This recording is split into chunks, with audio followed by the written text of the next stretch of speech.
Stitch பார்க்க போறீங்க பார்த்தீங்கன்னா மேட் ஃபில்லிங் ஸ்டிச் பண்ணலாம். மேட் ஃபில்லிங் ஸ்டிச் வந்துட்டு என்ன பண்ணணும் அப்படின்னா, நீங்கள் வந்துட்டு நார்மலாக வந்துட்டு ஒரு ரவுண்ட் போட்டாலும் சரி, ஸ்கொயர் போட்டாலும் சரி, நீங்கள் ஒரு டைமண்ட் என்ன ஷேப் வேணால் போட்டுக்குங்க. இப்போ வந்துட்டு எப்படி இருக்குன்னா, இப்போ இந்த பாக்ஸ் இருக்குன்னு வச்சுக்கோங்க. இந்த பாக்ஸில் நீங்கள் கரெக்டாக ஒரே லெவலில் இருக்கணும். ஓகேங்களா? இந்த லெவல்லையே இருக்கணும், இதுவும் இந்த லெவல்லையே இருக்கணும். இப்போ நாலா பக்கம் ஒரே மாதிரி ஈக்குவல் இதில் இருக்கணும். ஓகேங்களா? இப்போ என்ன பண்ணுறீங்கன்னா, இந்த ஒரு பாக்ஸ் வந்து ஸ்ட்ரெயிட் பாக்ஸில் போட்டிங்க அடுத்துனா சந்து புள்ளி மாதிரி இங்கே ஒரு பாக்ஸ் இருக்கணும். ஓகேங்களா? இதுக்கும் சென்டரில் இங்கே ஒரு பாக்ஸ், இதுக்கும் சென்டரில் இங்கே ஒரு பாக்ஸ், இதுக்கும் சென்டரில் இங்கே ஒரு பாக்ஸ். ஓகேங்களா? இந்த மாதிரி போட்டிருக்கணும். அடுத்து பார்த்துட்டிங்க அப்படின்னா, இந்த தேர்ட் லைன் ஃபர்ஸ்ட் லைனோட மாதிரி தான் தேர்ட் லைன் வந்துட்டு கரெக்டாக எக்ஸாக்டாக வரும். ஓகேங்களா? செகண்ட் லைன் மாதிரி ஃபோர்த் லைன் வரும். அப்போது இது மாதிரி இருக்கும், இது சந்து புள்ளி மாதிரி இருக்கும். ஓகேங்களா? இந்த மாதிரி நம்ம வந்து மேட் ஃபில்லிங் போட போகிறோம். இந்த மாதிரி தான் இருக்கும். இது ஹார்ட் இன் ஷேப்பில் வந்துச்சு அப்படின்னா, இதே மாதிரியே ஹார்ட் இன் ஷேப்பில் வருது அப்படின்னா, இப்போ ஹார்ட் இன் இருக்குங்களா, இப்போது ரெண்டாக பிரிச்சுக்கோங்க. ஹார்ட்டினை பிரிச்சுட்டு இந்த மாதிரி ஒரு சைடு பிரிச்சுக்கோங்க, அடுத்த ஒரு சைடு. அப்போ வந்துட்டு இங்கிருந்து ஒரு பாக்ஸ் ஷேப்பில் ஒரு மாதிரி போடுவீங்க. அடுத்து இந்த பக்கம் நல்லா நீங்கள் போடுறது வந்து பார்த்தீங்கன்னா சந்து புள்ளி மாதிரி. ஓகேங்களா? இப்போ இந்த இடத்துக்கு கோடு இப்படி. ஓகேங்களா? இதே மாதிரியே இந்த சைடு ஈக்குவல் சைஸில் பிரிச்சுக்கோங்க. இதில் வந்து இங்கே ஒரு பாக்ஸ், இங்கே ஒரு பாக்ஸ், இங்கே ஒரு பாக்ஸ். இப்போ இதே மாதிரியே இங்கே ஒன்று இந்த மாதிரி நீங்கள் ரிப்பீட் பண்ணிட்டு வந்தீங்க அப்படின்னா உங்களுக்கு வந்துட்டு கிடச்சிரும். ஓகேங்களா? இதில் வந்துட்டு எல்லா ஷேப்லையும் இப்படி தான் போடணும். கிளியராடா இது வரைக்கும்? நெக்ஸ்ட் பார்த்துட்டிங்க அப்படின்னா, துளிப் நீடில் எடுத்திருக்கேன்.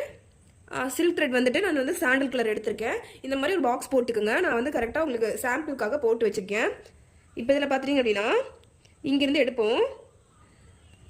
இங்கேருந்து எடுத்துட்டு இங்கே ஒரு லாக் பண்ணுவீங்க, மறுபடியும் இங்கே ஒரு லாக்.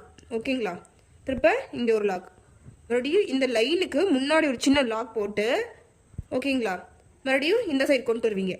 இதுவே ரிப்பீட் பண்ணுவீங்க. இந்த ஸ்டிச் தான் வந்துட்டு கம்ப்ளீட்டாக ஒரு பாக்ஸ் ஃபுல்லாக இந்த லைன் ஃபுல்லாக நீங்கள் கம்ப்ளீட் பண்ணிட்டு வருவீங்க.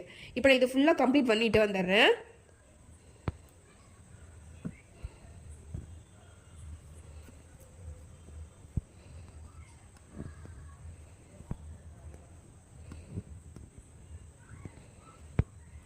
இப்போ இதே மாதிரி உங்களுக்கு இதுக்குள்ளே நல்லா எம்போஸ்டாக வேணும் அப்படின்னா இதுக்குள்ளே நீங்கள் த்ரெட்டு வச்சு கூட எம்போஸ்டாக காட்டிக்கலாம். ஓகேங்களா? இப்போ இதே மாதிரி பண்ணிக்கலாம். இதை நான் கம்ப்ளீட் பண்ணிட்டு வந்துடுறேன். இப்போ நான் இது வரைக்கும் போட்டுட்டேன். இது வரைக்கும் நான் கரெக்டாக ஈவன் சைஸில் போட்டுக்கணும். எனக்கு கிளாத் வந்து கொஞ்சம் லூஸாக இருக்குது, ஸோ கொஞ்சம் மிஸ்அண்டர்ஸ்டாக இருக்குது. இப்போ இதுக்கு சென்டர் பார்த்துட்டிங்கன்னா இந்த பாயிண்ட். ஓகேங்களா? அப்போ குட்டியாக தான் உங்களுக்கு நமக்கு வந்து ஸ்டிச்சஸ் கிடைக்கும். இதில் டிஃப்ரெண்ட் வெரைட்டிஸ் காட்டணும் அப்படின்னா நீங்கள் வந்துட்டு இதில் வந்துட்டு வேறு கலர் நீங்கள் டிஃப்ரெண்ட் கலர் கொடுத்துக்கலாம். இப்போ இந்த ஸ்டிச் பார்த்துட்டிங்க அப்படின்னா, இப்போ இந்த சாண்டல் கலர் யூஸ் பண்ணியிருக்கேன்னா நீங்கள் வந்துட்டு டிஃப்ரெண்ட்டாக உங்களுக்கு காட்டணும், அழகாக காட்டணும் அப்படின்னா நீங்கள் ஒரு பிங்க் கலர் யூஸ் பண்ணலாம்.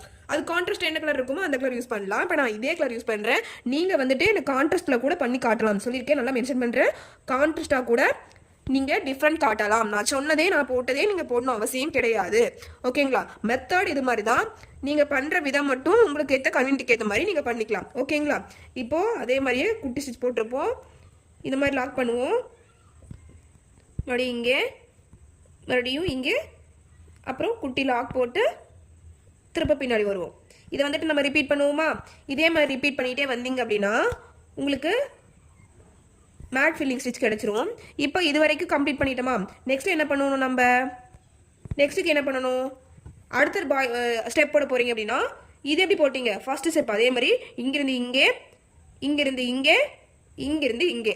இந்த ஃபர்ஸ்ட் ஸ்டெப் போட்ட மாதிரி தேர்டு வரும், செகண்ட் போட்ட மாதிரி ஃபோர்த்து வரும். இதுதான் மேட் ஃபில்லிங். ஓகேங்களாடா? இதே மாதிரி கம்ப்ளீட் பண்ணி நீங்கள் வச்சுக்கோங்க. அது வந்துட்டு எப்படி இருக்குன்னு பார்த்துட்டிங்க அப்படின்னா உங்களுக்கு அந்த ஃபுல் டிசைன் பார்த்துட்டிங்க அப்படின்னா ஒரு மேட் ஃபில்லிங் அப்படின்னா உங்களுக்கு இந்த மாதிரி இருக்கும். ஓகேங்களா? இதுதான் மேட் ஃபில்லிங்.